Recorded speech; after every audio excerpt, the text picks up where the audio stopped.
আসসালামু আলাইকুম, Ratna family blog থেকে বলছি। কেমন আছো তোমরা সবাই? ভালো আছো তো? কারণ ইদানিং ধরে আমাদের বাংলাদেশের আবহাওয়াটা অনেক খারাপ। এই গরম এই ঠান্ডা, কিন্তু দেখেন আমার ছেলে কি করছে। তো ছোট পাখির খাঁচার ভিতরে একটা ওড়না ঢুকা এটা পাখি বানিয়েছে। তো আবার একটু গাড়িও খেলতেছে। তো পাখি দেখে আমার মেয়েকে একটু ঘর গুছাইতে দিছে। ও ঘর দর গুছাইতেছে, বই খাতা পড়ার টেবিলগুলা সুন্দর করে গুছাইতেছে, স্কুলে আর কাপড় চোপড়। তো এর ফাঁকে আমার পাখিগুলাও একটু দেখতেছি। একা হয়ে গেছে আমার ওই ছোটো পাখিটা, কী করার। ওর সাথের পাখিটা মারা গেছে। কিভাবে হইলো নিজেও বুঝতে পারলাম না, কে কীভাবে কইরা ফেলে দেয়। তো মনটা ভীষণ খারাপ। কবে পাখির খাঁচা আনবো, তারপরে পাখিগুলাকে আমি আলাদা করব। এই ফাঁকে আমার রান্না বান্নাটা আপনাদের সাথে একটু শেয়ার করলাম। তো আমার ডাল রান্নাও হয়ে গেছে, আমি ডাল ঘুটা দিয়ে পানি টানি দিছি।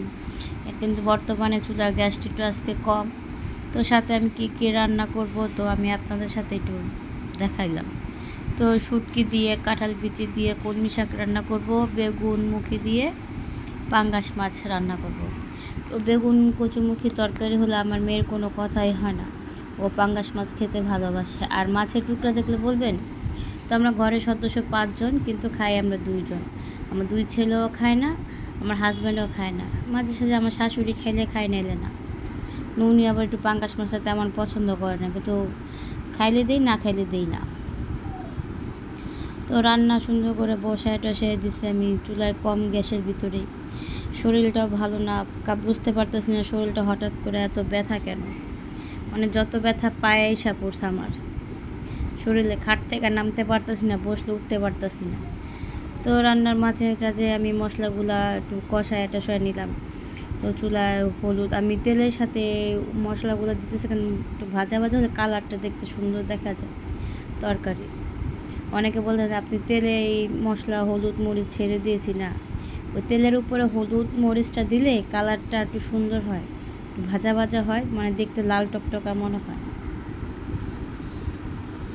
যে পরিমাণ মতন আমি লবণও অ্যাড করলাম। আমি রান্নাবান্না শেয়ার করি, যদি কারো কাছে আমার রান্নাবান্নাটা ভালো লাগে তো আমাকে কমেন্টে জানাবেন।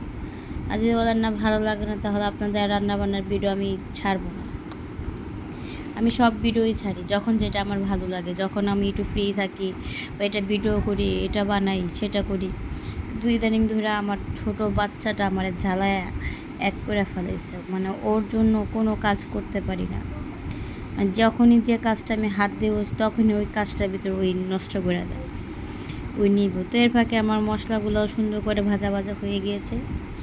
তো মেয়েকে বললাম আমি ক্যামেরাটা ধরি, তুমি আমার তরকারিগুলো একটু ছেড়ে দাও, কারণ আমার ক্যামেরাম্যান নাই ধরার।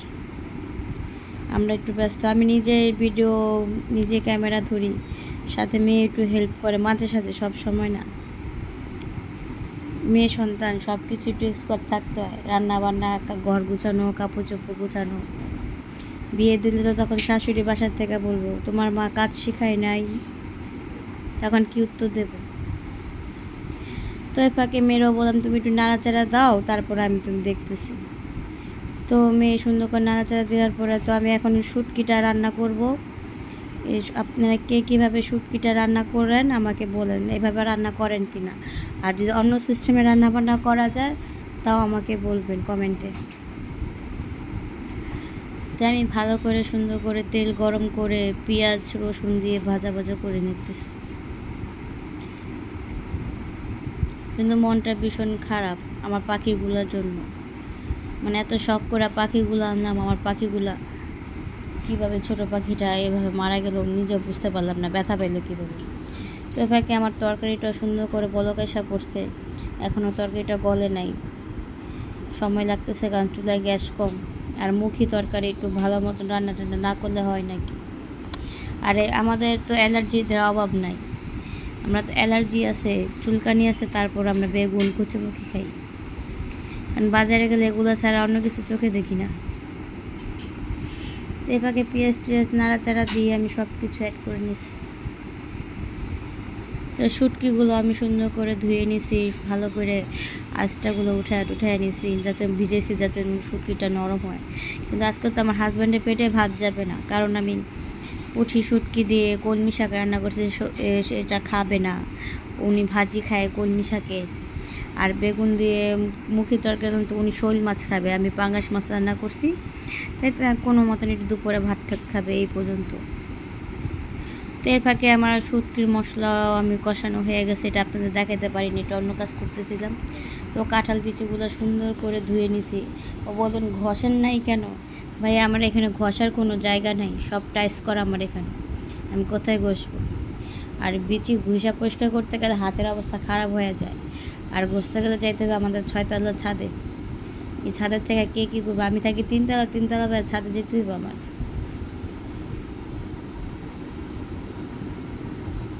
তো আমি সুন্দর করে নাড়াচাড়া দিয়ে নিলাম। তো শুটকিটা ভাপে আসবে, একটু গলবে, তারপর আমি শাকটা ছেড়ে দেবো, কারণ শাক রান্না করতে সময় লাগে না, শাক রান্না করতে কম সময় লাগে, আর কলমি শাকে এত সময় প্রয়োজন হয় না। তো আমার শুটকির কাঁঠালের বিচিটা সুন্দর, এখন যাতা দিয়ে দেখবো হয়েছে কিনা, গলে গেছে কিনা। তো ওই পাকে মানে আমার ছোটো বাচ্চাটা আমার বিরক্ত করে, মানে আমার আঁচল ধরে টানতেছে জামার।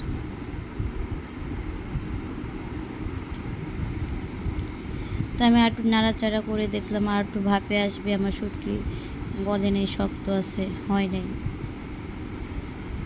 তো এ ফাঁকে আমি একটু দেখতেছি আমার ওই বেগুনের তরকারিটা হয়ে গেছে কিনা। হ্যাঁ দেখি প্রায় একটু হওয়ার মতন হয়ে গেছে, আর মুখি বেগুন গলে গিয়েছে। ভাই এখানকার বেগুনগুলো দেখে নিয়ে আসি ফ্রেশ, কাটতে গেলে বের হয়ে যায় পোকা, কাটতে গেলেও ভয় লাগে। তো আমি আজকে দুপুরের খাবারের জন্য বেগুনের তরকারি রান্না করছি, কচুরমুখী দিয়ে পাঙ্গাস মাছ, কলমি শাক দিয়ে শুটকি, কাঁঠাল বিচির সাথে দিয়েছি, ডাল রান্না করছি। আমি দুপুরের খাবার একটা ভাজি, একটা তরকারি, একটা ডাল হলেই না, আমার আর কিছু লাগে না। তো অনেকে পদে পদে রান্না করে, এত পদ দিয়ে কি করব ভাই, সবই তো আমাদের পেটে যাবে, যেমন আয় তেমন ব্যয় করতে হয়, এত পদ খেলে তো হবে না, সব কিছুরই আমার জবাব দিতে হবে এত ব্যয় করলে।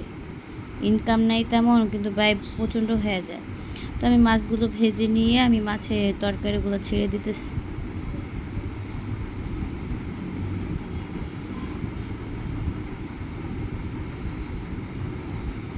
তো কার কার ভালো লাগে আমার রান্না দেখতে আমাকে জানাবেন, আমার রান্নাগুলো কি ঠিক হয় কি না, না অন্য সিস্টেমে রাঁধতে হবে।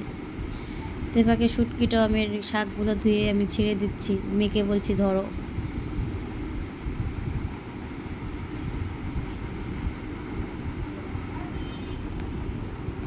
কিন্তু শাকের কালারটা কিন্তু দেখতে সুন্দর লাগতেছে।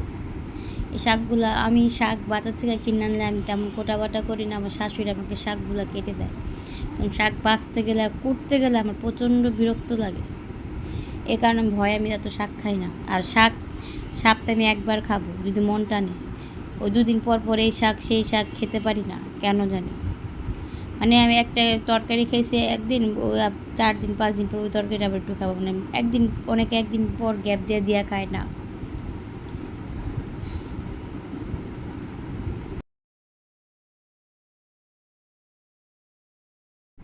তো সুন্দর করে নাড়াচাড়া করে আমি ঢেকে দিয়েছিলাম শাকগুলো। এখন আমার বেগুনের তরকারিটা হয়ে গিয়েছে, আমি ধনেপাতা দিয়েছিলাম, এখন তরকারিটা নামিয়ে ফেলবো।